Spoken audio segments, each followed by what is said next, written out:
Welcome to the Owl and the Pussycats. Well, there's only about 2 more sleeps before the little ankle biters go back to school. I hear the sigh of relief going round the lounge now. But for others, though, it's a wonderful time. And I've spoken to a lot of mothers and fathers who've really enjoyed having the kids round. It's not a bad time of the year to have holidays, is it? I think a little bit further on, it gets a bit tough in the middle of winter, unless you're skiers or whatever.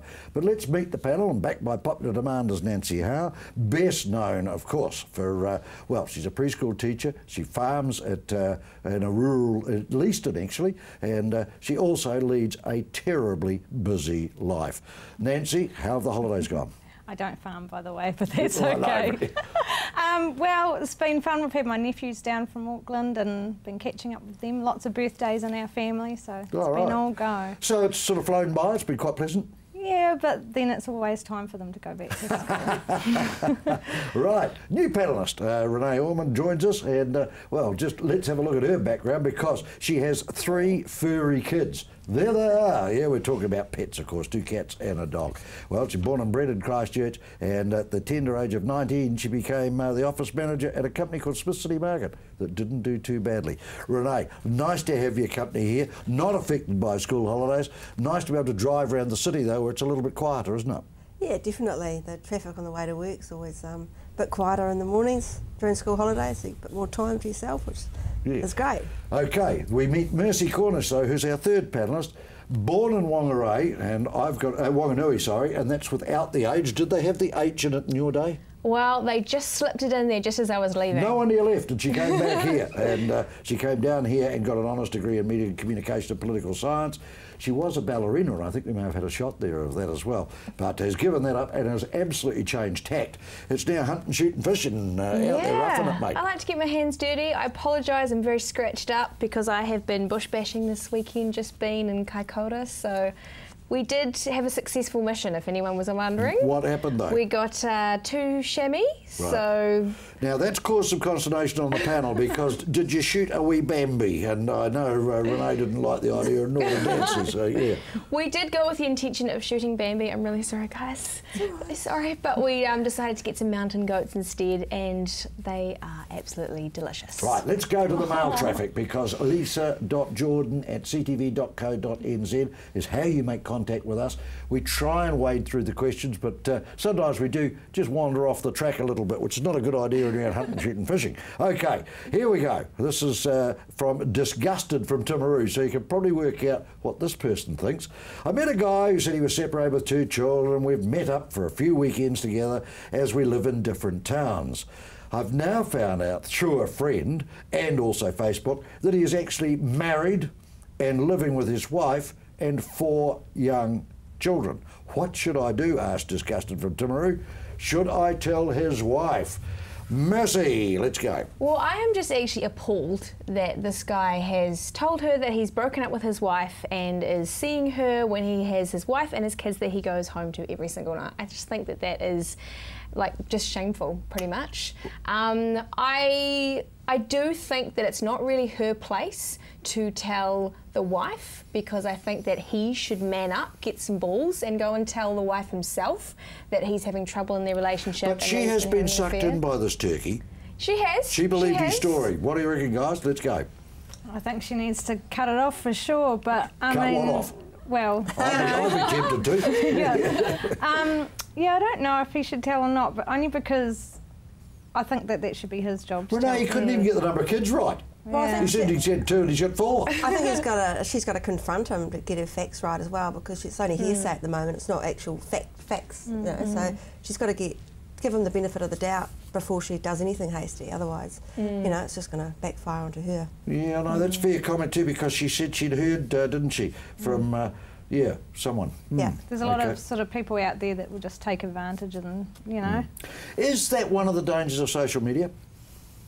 I mean, you can say anything, you can put even a picture that isn't yourself up on there. Yeah. There was that lady, wasn't there, who seduced a younger guy, and she wasn't there, and she was... I'm listening. I think so. I think she got in trouble for seducing a younger guy. Might be big news in Leaston, but we haven't got it here yet. Okay, I might be wrong. But yeah, you could just make up, say you're anybody, and... So, say something the wrong way. Women, but say you're single on Facebook. Or you know, they're obviously I was going to use a word that starts with A, but I won't. And there are obviously some poor types out there in men, probably in women as well, I don't know. Well, but, it'll be in women as well. Renee, dating? Have you dated off Facebook or off social media? No, I have hooked up with exes or people that I knew in the past through Facebook, and then gone on a couple of dates that way. But Have they been legit? Yeah, but they've been people I've known in the past and then reconnected with, you know, through on Facebook.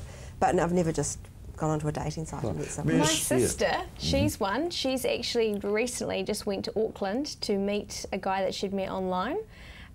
He was a doctor, apparently. I don't know how the date's actually gone. I haven't heard back from her, so I'll have to, you know, get that update and debrief you. Disappointing for us all. But yeah, I guess because she hasn't told me anything, sounds like it went really well. So I guess there are success stories. Yeah, there must be successes, surely to goodness. But I just wonder how vulnerable people are out there and how gullible they are to what they're fed online. I'm surprised she didn't Facebook stalk him and find all this out. Like, I would have done all my research. What's that? Tell me more. Oh, just Google the name in and find out all the dirt and, you know, go on Facebook and be a stalker. Surely there'd be pictures of him with his wife and his kids, and that would still be current, and maybe even like little comments between the two of them on Facebook. Can I ask a really dumb question? Who assembles all the stuff on Google?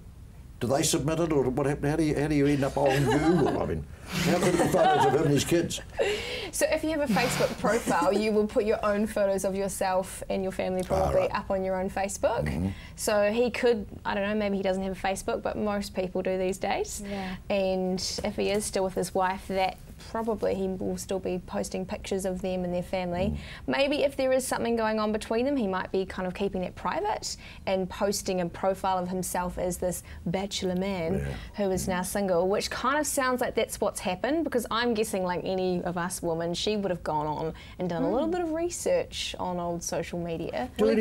Sorry? He could have 2 different pages and just change his name slightly and then give her that one, you know, the single profile. Oh, it's all too complicated for me, I've got to tell you. Tell one lie, you've got to tell a truckload, don't you? That's always the problem. Back in a moment with the Owl And The Pussycats, and we'll find out what the people of Christchurch think about an issue.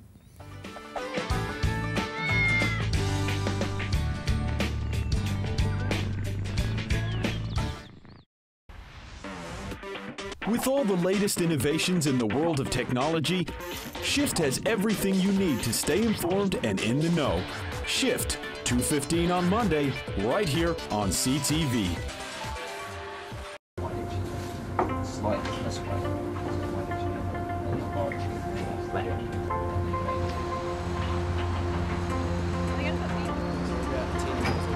Opus is recreating the heart of Canterbury.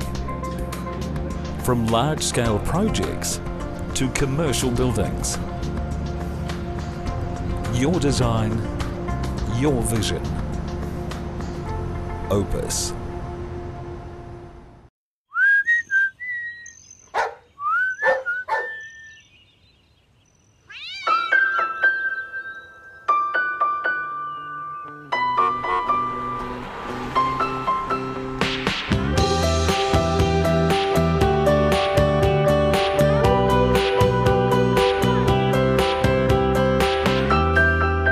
In your life. Colour Steel, the roof of New Zealand.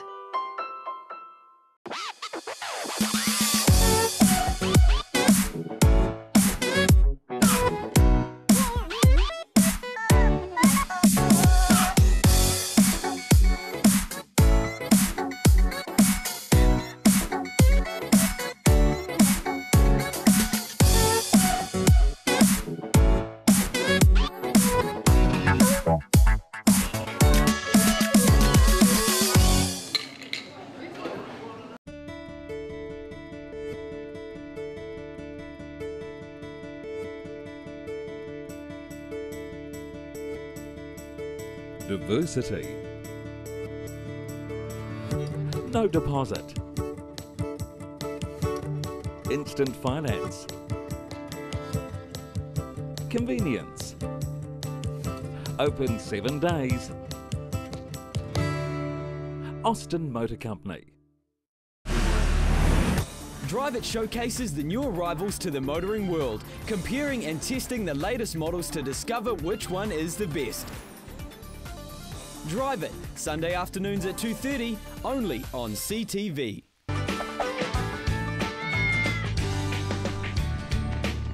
Welcome back. I hate the expression "I told you so," but after the September earthquakes, I remember saying to people, this would be the worst city in the world to try and get a decision. We argue over where to put a bus stop. So, and it's proved to be correct. So we went out on the streets, the Christchurch Cathedral.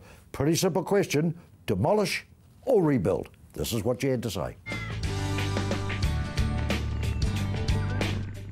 Rebuild. Yeah. Rebuild. I really think that. I think demolish and rebuild a replica because it's obviously unsafe. That past earthquake years and years ago, they've got the plaque there and it sustained a lot of damage then that they said they repaired, and look what's happened now. So I think build a replica, be safer. I think they should make a safe ruin out of it and leave it as a park and then build a new cathedral. Save it's one of the iconic buildings of Christchurch, and we should be trying to save the buildings that mean a lot to the citizens of Christchurch. Rebuild, yeah. Demolished. I'm really sorry, but I've got very strong opinions about this. I understand the sentimental attachment. To me, there's many a little village church, some of them built in like 1100 or something, that are just as beautiful. What did ruin it, I think, was that chalice, the chalice on its own. A chalice on a long straight waterfront like Sumner or somewhere would look great, you know, but it just looks like a cheap toy, and it makes the cathedral look like a doll's house where it is now. So whether the new one will be better, I don't know. It will change that look, I don't know. It was a simple question, but it's a complicated answer, isn't it? Demolish or rebuild? One of our panellists, Renee, is a boxer. I'm not going to come out swinging. What's your opinion? Get rid of the bloody thing, I say. Start again. It's falling apart. We need to invest money in other areas, like on the roads to actually get there. So you wouldn't build one at all? Yeah, definitely. But yeah, definitely rebuild, demolish and rebuild. I totally agree. I completely agree with you. I think of all the other bigger issues that have come out of the earthquake. Housing. Some people don't even have homes, and we're worried. But I know that it's iconic. I'm not saying that it's not, and I know that people have attachments to the cathedral, and I'm not trying to deny that. But so Renee, you'll bowl it down. You'll bowl it down. Nancy, you get the casting vote in this. Well, around the council table. From what I understand, the insurance from the people that own the cathedral, the Anglican Church, they've only got so many million or billion or whatever it is, and to rebuild is a lot cheaper for them to repair, and that's why they're sitting on it, because they can't really afford to rebuild it. If that was the case, my view would be keep the same sort of pattern as it's shaped in a cross, you know, and keep it as much as original as you can, and use a lot of the materials, the stained glass, you know, as much as they can from the original one, just for that, you know, we've got an attachment to it. But why does it have to be so urgent? You know, why is this building Because it's a bloody eyesore sitting there. Do we need to go past it every day and remind we've had two huge earthquakes? What about all the other eyesores of Get rid of people the who don't bloody have thing. who don't have houses, who don't have homes, Right. who are still have cracks in their, you know, their And living that's rooms? possibly a good idea then, sit on that, do, you know, the more important things, and then come back to that. I don't mind it sitting there, because you do need to remember what's happened. Yeah. It's The important. other can of worms that it opens is also, given the nature and makeup now of New Zealand society, is it that every religion should have their own great edifice, or should we build the Christchurch Cathedral? Strongly interdenominational, everybody uses it. We have one iconic building for everyone. It wouldn't be big enough. Well, people Well, I don't go that often, for goodness sake. People should be able to worship God sitting here or go anywhere. You know, Right. you're supposed to be able to worship. It comes from within. Yeah. I mean, in the Bible, God demolishes the temple. So, you know, why do we need to build all these houses to do something that people can do anywhere? The cathedral's more. The cathedral is our icon. It's our symbol. You know, it's like Wellington's beehive, and Auckland's got the tower or whatever. Or the bridge or whatever. Or Hollywood's sign on the mountain. You know, that's our symbol. Well, I was going to say there's a lot of controversy, because there is the Anglican behind it, you know, so there's other religions that are saying, well, where's our special icon that we, you know, go and worship? So if you're The going to Roman build Catholic this one... Basilica was a magnificent building. I don't know whether you've ever been in it. Most brilliant acoustics. If you had a concert in there, it was outstanding. Now it's in rubble. So why not just build one and say, right, she's open season, you know, Anyone book your can go time. in. Yeah, book a time. Yeah. No different from a restaurant. Yeah, book a time and go. Aren't the religions sort of... Well, are they that different? Surely the focal point is to believe in one thing. I don't know. Supposedly. Yeah. And is it that relevant to people today? Is it that saying relevant to our new society? I think that because people have seen it as this huge icon, that's why they see it as relevant. Yeah. They think of Christchurch and they think of the cathedral, but perhaps we can shift that. The latest census, over 1 million people were not even born in New Zealand who live here. So is it a huge go for them? Don't know. Anyway, we thank you very much. Let's get the letters on. This is from Dan, so great to have a guy writing in. Thanks, Dan. You just say Christchurch, so these women can't probably know you, which is disappointing. I wanted to be a traditional, so I asked my partner's father for his blessing to propose to his daughter. He said no. Okay, now I'm stuck. We've been together for 7 years and I'm sure she wants this as much as I do. Do I tell her I asked and he said no, or do I just ask her anyway? Don't tell her. Ask her. Don't tell her. Definitely. Don't tell her. Ask her. This is one of two things. He's either a real douchebag and the dad's right, or the dad's just, you know. A prat. Exactly. So it's her call. Yeah, it's her choice. No, it's his call. So yeah, but He's it's asked her so far. choice her, you know, if she chooses to marry him or not. But what I would do first is approach the dad and ask why. Why did you say no? There may be things possibly you can improve on. You You just need don't to like look at it. yourself and see if you can improve. Is that important now? If either of you go to get engaged or married or some time, you know, would you say to your partner, go and ask the old man, or? Well, I was actually having a conversation with my boyfriend about this. We've been together for 3.5 years. He's not wanting to propose anytime soon, even though his name is Dan. He was saying, he was like, oh, getting your dad's permission, that seems weird. I wouldn't even do that. It's your decision. It's up to you whether you want to marry me or not. Can we personalise it? What if he did go to your dad? What would your dad say if that's your dad? I should hope that my dad would say yes. It isn't him, I don't think. So, yeah. But I mean, I think it is. It's up to the girl if she wants to marry, you know, her partner that she's with, and if it is a mistake, then she's going to find that out down the line, I suppose. Yeah. Renee, would you, if you were Dan, would you go to your partner of 7 years and say, listen, what a pillock your old man is? You know, I would. Well, I'd ask the question first. I'd get down on my knee if I was a man speaking from Dad's Yeah, but he's done that, and Dad said no. Yeah, but so I'd ask my partner, my girlfriend, before you give it away. Yeah, and then whatever her answer was, then I would still let her know that I'd gone to her father, and that he had said no, and then it would be her call, you know. And there's obviously something else going on there. I mean, 7 years is a long time, so you know. Some dads are never happy, you know. It's just a courteous thing. Yeah. It's not exactly the girl he's just met in a pub the night before, is it? It's a 7-year relationship. Dad must have met her There and might be knows her. some And bad blood there. Okay, they're busy yapping. We'll be back for the last part here on the Owl And The Pussycats for this week.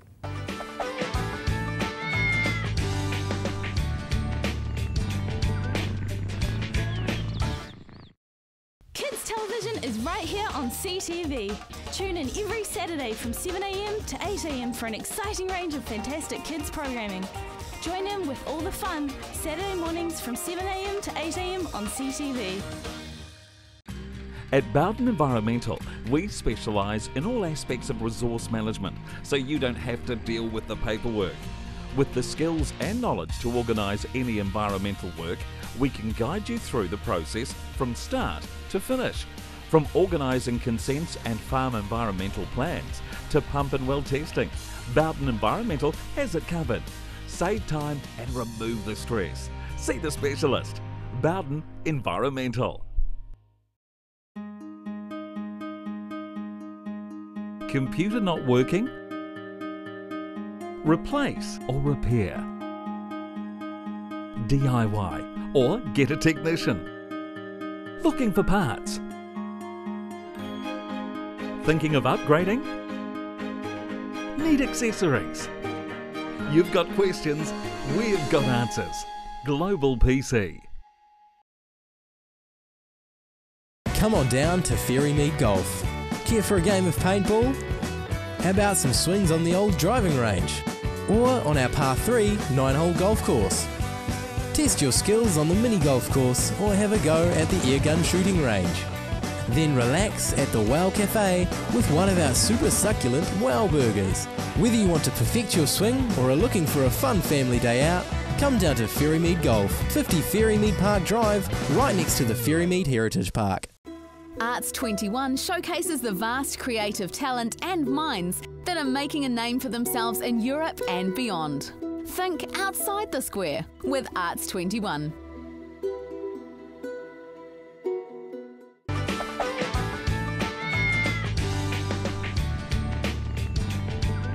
Welcome back for the last part of this week's show. Now remember, you can be in touch with us, and we do really want to have your feedback, because it's amazing out there. People think of all different things that we would never think of, but it opens up a real can of worms, doesn't it? So lisa.jordan@ctv.co.nz. Very simple, jot it down. We'll try and wade our way through the mail trail as it comes in. Let's get into Rachel from Burnside. I've been with my partner for about 6 months now. I'm not sure about our sex life though. I think she'd probably have a rough idea if she was 6 months. Anyway, he doesn't seem that interested, which makes me think that maybe I'm not that great in bed anymore. It has been a while since my last partner. I need some good advice or even tips on how to get him interested in sex with me. Rachel of Burnside's got a problem. Sounds like she doesn't have much confidence, so that's not attractive. So she might not be putting out the right vibes. Right. But I think communication as well, so she's got to really just communicate that to her partner and see if there's something that is on his mind, because it might not be her, it could be, you know, he might be stressed at work, or he might have performance issues, or could be... I completely agree. Yeah. I think, you know, if she's nervous, he's going to pick up on that, and then he might be nervous, and they're both thinking, oh my gosh, the other person doesn't like what's happening, they don't like our physical relationship. If they just talked about it and had a joke about it, then they might be able to sort of loosen up a little bit and actually enjoy themselves Rachel, rather than panicking. Pardoning my interference here, but I would have thought if you've only been at it for 6 months, you should be flat out, I would have thought. But I mean, if you've got the worry lines at 6 months, God help you, it's 6 years. Exactly. But, and I think as well, there's a couple of things you could try, and one would be getting yourself some, you know, nice outfits, whether or not those are bedroom outfits and or not. Shoes. Yeah, and show them off. Bedroom shoes, definitely. Maybe get a wax. Yeah. Get a wax maybe. Definitely. You know, pretty yourself up a bit.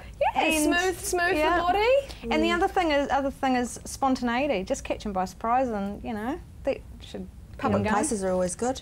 Some drinks, a few drinks. Over the freezer in the supermarket or something. Oh, that's very good. No, not quite, Pete. You know, somewhere outdoors, outside. And ask him what he likes. You know, a lot of guys are kind of like, they're quite turned on by a girl who's confident, and she says, you know, what do you like? This is what I like, and then together you can sort of work it out. Work your way through it and have a bit of fun on the way through, I would have thought. But it is, guys, I think, are probably more difficult to discuss the subject with than girls. It's only a supposition, but that's why I say make a joke studs, out of it. aren't they? In their own bathtub. Yeah. I've been in a relationship for a long time, going on 18 years now, which you wouldn't believe.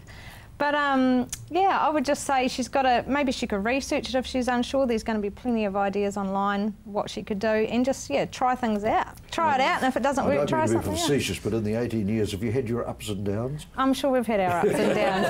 Have you then discussed it, or? Yeah, we talk about a lot of things, and that always helps. But yeah, I think the spontaneity thing will. See, the sad thing I think for Rachel in this is, I mean, they haven't had children yet, or what? I'm trying to think of issues that could actually dampen the sex life. But like you were saying, the first 6 months, or the first year or 2 or 3 years, at least you should be pretty, you know, on the ball with your sex life. You'd be home for lunch, I would have thought. Oh, yeah.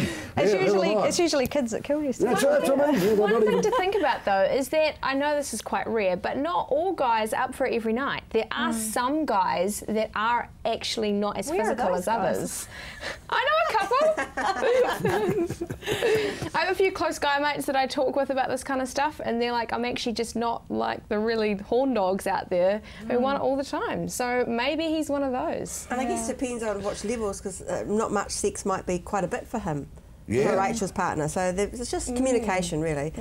I suppose we laughed about it's only 6 months and they should be like rabbits in a bloody lettuce patch. But I mean, to be honest, perhaps it just does take a bit of time to get it to grow. To be comfortable. And maybe it's his a problem with it. Well, you know what I mean. It's his issue, not hers, and she's blaming herself. Well, no, it should have been both, wouldn't it? Well, yeah, both, but she's blaming herself and saying, I'm not good in bed. Well, perhaps it's something completely different, and she's, you know, needs to think out. But there is help available. And maybe it is an emotional thing. If they have been together 6 months, that's not actually that long. They might not actually know each other that well, and maybe they both just need to feel more comfortable, and then that physical side will come. Rachel, let's see if we can help you out there. This is an interesting one because, funnily enough, in previous Owl and the Pussycats, this has come up, and it's been quite interesting. It's just a very simple question. I have a close friend's birthday coming up and need to get her a gift. I'm on such a tight budget at the moment that I don't know how it's going to how I'm going to fit this in with my bills, etc. I'd appreciate any ideas you have, as it really makes me quite upset. I just don't know what to do, says Tania. I've got a solution, but I'd like to hear from you guys. Bake a cake. Yes. Hit the jackpot. Yeah. Or I love this question because I love homemade gifts. Yep. So scrapbooking, you can go to Noel Leeming and print out pictures for nothing, cents, you know, a picture, put it together, cut up a few old magazines, make a nice collage, get some pictures of you and your friend and put in a frame. My thing as well would be honest, because if somebody said to me I can't afford a gift, I'd say forget about the gift. You know, you don't have to buy me a gift. So perhaps she should say to her friend first, I can't afford a gift, I'm really struggling. And if she's any type of good friend, she'll understand and say, that's cool, don't worry about it this time. Just come and or spend time with me. do something. What about a foot rub? Or, you know, if my friend wants to come and rub my feet, that'd be awesome. Do one of those cute little like gift certificates. So, you know, a day with such and such, And I'll give you a back massage. Back massage and do nails. your ironing, or come and do your dishes, or something like that. I mean, awesome. I mean, it opens up another. We're just coming to the end of the school holidays, and the number of people said to me, "Oh God, you know, with the kids there, it was just too expensive to do anything." There is so much free in the city, be it a walk, be it a bike ride, be it or even cheap, like swimming, it's a couple of dollars. Or just walking on the beach or something. I mean, take your 3 fur friends with you along the beach. The cats aren't really on the beach. But what it raises to me with Tania is really, how commercialised are we now? Oh, how do we feel so bad that we can't, you know, Well, we why have can't to we think buy inside the things, square and do something? It's like, I've got a lot of nephews and of course my own children, and you just feel like you know, you always you feel like you're obliged to buy, whereas I'd much rather do something fun with them or take them somewhere. And the same for my children. I say to my family, you don't have to buy them something, just take them out. Gifts should come from the heart, you know. Take them to the something park. that's thought about or that's And I'll tell you, the interesting thing would be if you followed it up, I'll bet how much it would be appreciated. You made this marmalade for me, or you made this cake, or God, I would never have thought of that. The funny thing is we have that feeling that we have to buy something, but when you do home make something or plan a trip that you know they'll love, often they're like, this is the best gift I've ever received. Or Pete, back to the babysitting, if anyone wants to offer to babysit instead of a gift, that would be wonderful.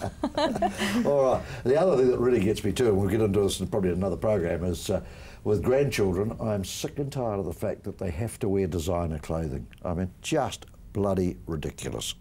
Unless it's got a label, it's not. Or at least it's merino or. Well, no, it's a rod and gun, something, or a speed or something. It just really does me head in. But that's another issue for another day. But it'd be great to have you with us. Remember, it's lisa.jordan@ctv.co.nz, and all you've got to do is just, I was going to say pen us a line, but that's very old-fashioned now, isn't it, okay? But just shoot us through and we'll endeavour to answer you. We'll catch you the same time next week, another panel, and we'll get right into your issues. Hope you've enjoyed the program. Get through the rest of the school holidays. It'll be back to normal next week. Pete Smith here on the Owl and the Pussycats. Thanks for your company.